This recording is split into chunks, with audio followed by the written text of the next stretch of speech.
ตะเว้นคำคอยต้องเปลี่ยนสุดนักศึกษาเขียนคิ้วทาตามุ่งหน้าสู่หานบันเทิงเป็นลูกจ้างเขาบ่ได้เที่ยวมัวเมาสิ้นเปลือง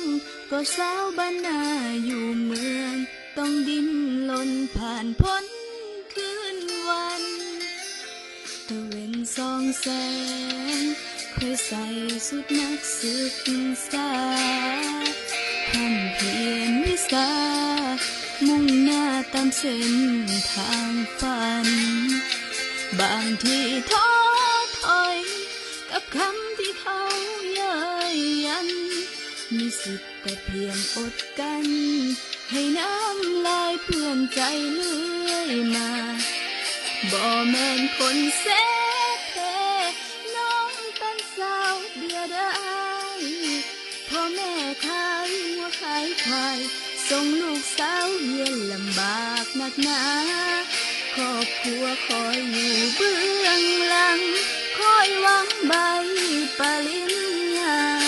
ชีวิตลูกสาวสาวนาสู้สนหาเงินค่าเทอม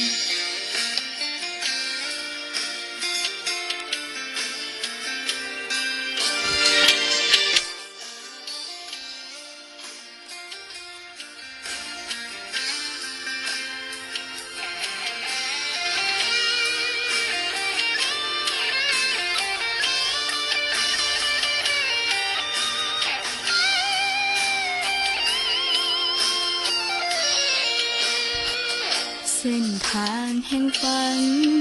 สายนี้ยังอีกยาวไกลต้องสู้ต่อไปบ่สนคำคนซ้ำเติมที่ต้องยอมในคนนินทาเพียงอยากมีความขาดเขินทางที่ค่อยเดินมีน้อยคนที่จะเข้าใจบ่แม่นคนเสเพน้องเป็นสาวเดียดายพ่อแม่ขายหัวขายควาย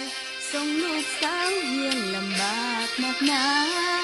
ครอบครัวคอยอยู่เบื้องหลังคอยหวังใบปริญญาชีวิตลูกสาวสาวนา